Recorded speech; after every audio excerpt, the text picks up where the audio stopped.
بسم اللہ الرحمن الرحیم۔ زہریلی ناگن اور شادی کی رات، حصہ دوم۔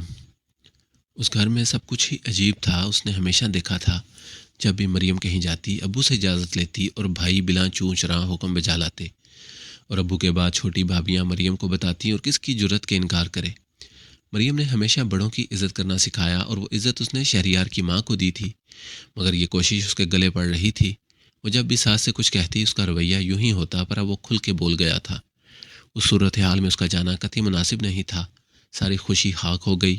وہ سونے سے پہلے کئی دفعہ شہریار سے بات کرنے کی کوشش کر چکی تھی، مگر ناراضی ہنوز تھی۔ صبح بھی اس کا رویہ ویسا رہا۔ ناشتے کی میز پر ساس نے جانے کی بابت پوچھا تو اپنی جگہ چور سی بن گئی۔ امی میں پھر چلی جاؤں گی، مختصر سا جواب دے کر وہ کچن میں چلی آئی۔ اس کی غیر موجودگی نے جانے ماں بیٹے میں کیا بات ہوئی کہ جب وہ چائے لے کر باہر نکلی تو خاموشی زیادہ بڑھ چکی تھی۔ بیٹی تیار ہو جاؤ، شہریار چھوڑ آتا ہے، اور خبردار اب تم نے سنینا کو کچھ کہا۔ شہریار نے سر ہلا دیا تو نہ چاہتے ہوئے بھی تیار ہونے چل دی۔ آدھے گھنٹے کا سفر خاموشی سے کٹا۔ اس کے اترنے کے بعد بنا لفظ کہے بھگاڑی بھگا کر لے گیا۔ اس کا دل کٹ کے رہ گیا۔ آنکھوں کی نمی خشک کرتے ہوئے علیم ہاؤس میں داخل ہوئی۔ اسے دیکھ کر سب بچے خوش ہو گئے۔ کافی عرصے بعد آئی تھی۔ بچوں کے جھرمٹ میں بیٹھ گئی۔ وہ سارے کھیل کھیلنے شروع کر دیے جو شادی سے پہلے اس کا معمول تھا۔ وہ بچوں کے ساتھ اتنی مگن رہی، دوپہر سے رات ہونے کا پتہ نہیں چلا۔ بچوں کے سونے کا وقت ہو گیا۔ سنینا رہو گی یا شہریار لینے آئے گا؟ بچہ پارٹی جا چکی تھی، اب وہ بڑے اکٹھے تھے۔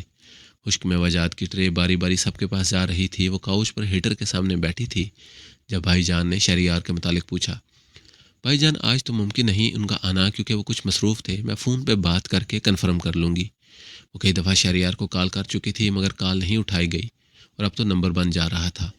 بھائی جان نے بہانہ کرنے کے علاوہ اس کے پاس کوئی چارہ نہیں تھا۔ چلو تمہیں اپنا گھر ہے، جب تک جی کرے رہو، ٹی وی سے نظریں ہٹا کر چھوٹے بھائی نے کہا۔ ایک ایک کر کے سب اٹھ گئے تھے۔ لاؤنج میں وہ اکیلی اپنی سوچوں میں بیٹھی رہ گئی۔ کئی لمحوں بعد اس نے دوبارہ موبائل پکڑا اور شہریار کو کال کی، مگر دوسری طرف صرف بیل کی کرخت آواز سنائی دے رہی تھی۔ مطلوبہ آواز کا دور دور تک نشان نہیں تھا۔ اس وقت تک شہریار سونے کے لیے لیٹ جاتے ہیں، یہی تسلی اس نے خود کو دی۔ وہ اپنی سوچوں میں اس قدر مگن تھی، مریم کے آنے کا اندازہ نہیں ہوا۔ نینا تمہیں باتیں چھپانے کی عادت کب سے پڑ گئی؟ مریم اکثر اسے نینا کہتی تھی۔ نہیں تو ایسی کوئی بات نہیں، لہجے کو معتدل کرتے ہوئے اس نے چہرہ ان کی طرف کر لیا۔ بہانے بنانا ہر وقت سود مند نہیں ہوتا۔ اس نے ہاتھ تھام لیا۔ ٹھنڈے ہاتھ پہ اس کا پرحدت میں بہت بلا محسوس ہوا۔ مریم الجھنیں بہت ہیں، مگر بتانے کی کوشش کروں تو الجھن بے نام ہو جاتی ہے۔ ہر الجھن بے نام ہی ہوتی ہے، مگر جب سلجھتی ہے تو کوئی نہ کوئی نام مل جاتا ہے۔ تم بات کا آغاز کرو، انجام خود ہو جائے گا۔ اس نے دھیرے سے ہاتھ دبا کر تسلی دی۔ مریم زندگی کے نئے سفر پر ہر لمحہ آپ کی ہدایات میرے ساتھ رہیں۔ میں نے آپ کی ہر بات کو عمل کیا، مگر کچھ امتحان پاس نہیں کر سکی۔ اب مجھے دوبارہ امتحان پاس کرنے کے گر سکھائیں۔ گھنٹوں کے گرد بازوں کا گھیرا بنا کر بیٹھی وہ عارضدہ لگ رہی تھی۔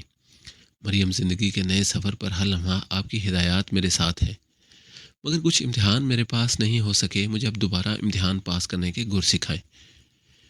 سنینا، یہ لڑکی سب کچھ برداشت کرتی ہے، اتنی جلدی ہار نہیں مانتے۔ چلو بتاؤ کیا ہوا ہے؟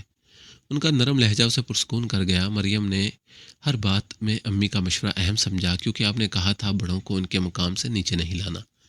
آپ نے ٹھیک کہا تھا، مگر شہریار کو پسند نہیں۔ وہ چاہتے ہیں میں ان سے رائے لوں، ان کی مانوں۔ اگر ایسا کرتی ہوں تو امی کا مان ٹوٹ جائے گا۔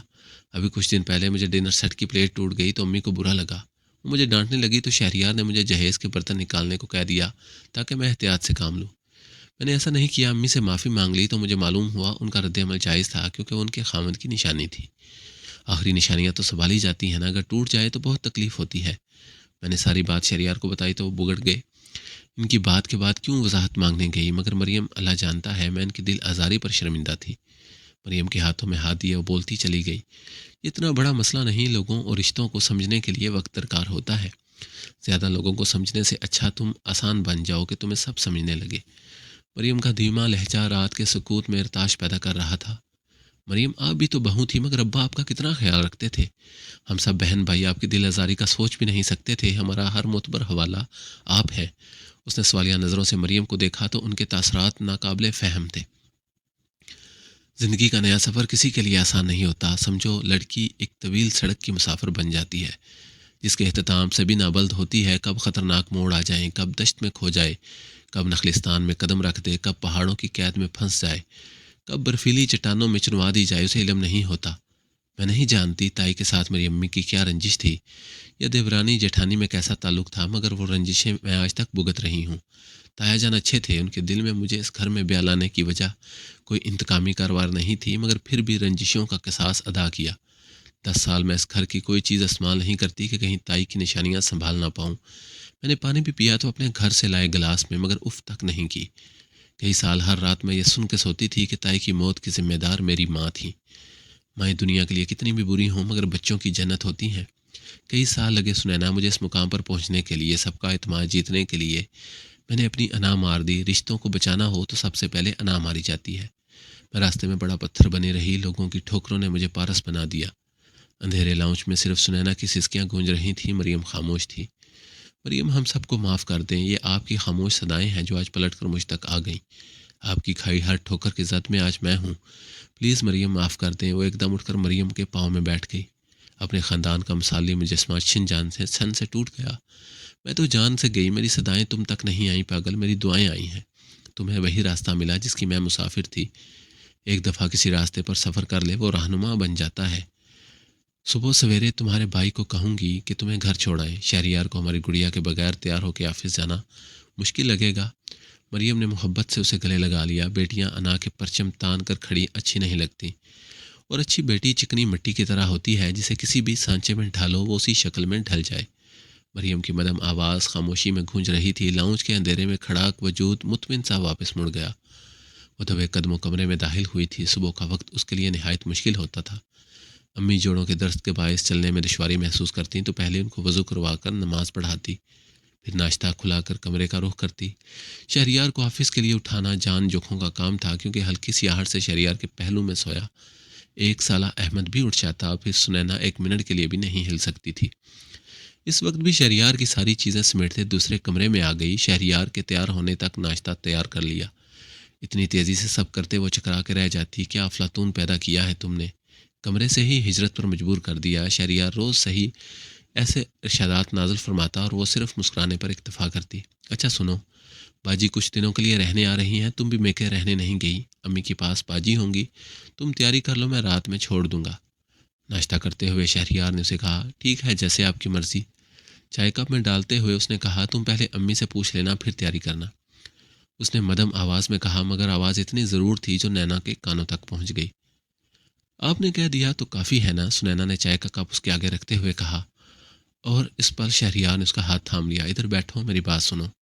سنینا نے نافہم نظروں سے اسے دیکھا۔ مجھے ادراک ہو گیا ہے کہ اپنے حقوق کا پرچار کرتے میں کتنے فرائض سے بھاگ رہا تھا۔ اپنی مردانگی کے ضامن میں نہ صرف تمہارا گنہگار بنا، بلکہ دل ہی دل میں امی کے متعلق بھی غلط سوچتا رہا۔ مجھے اپنی صفائی میں کچھ نہیں کہنا سوائے اس کے کہ میں تمہارے حق میں بہترین بننے کی کوشش کروں گا۔ اس کے ہاتھ تھامے وہ شکستہ لہجے میں بول رہا تھا، اچھا چھوڑیں، آپ بھی کیا باتیں لے کر بیٹھ گئے ہیں، میں امی سے پوچھ لوں گی۔ اپنی خوشی چھپاتے ہوئے وہ جلدی سے بولی، کیونکہ شہریار کی شرمندگی اسے گوارا نہیں تھی۔ مجھے آپ کی تابع داری کا انداز تھا، اس لیے میں پہلے ہی پوچھ چکا ہوں۔ وہ ہنستے ہوئے بولا تو اس نے مصنوعی گھوری سے شہریار کو دیکھا اور ہنس دی۔ میں مجبور تھی، اس کی واپسی کا فیصلہ زندگی کو بہت سہل بنا گیا تھا۔ وہ چکنی مٹی بن گئی تھی، ہر شکل اختیار کرتی گئی جو مجازی خدا کو پسند تھی۔ آج شہریار کی بات اسے احساس ہوا کہ وہ بھی مریم بن گئی ہے۔ پتھر سے پارس بننے کا سفر مشکل ضرور ہوتا ہے، مگر اچھا رہنما اور دعائیں ساتھ ہوں تو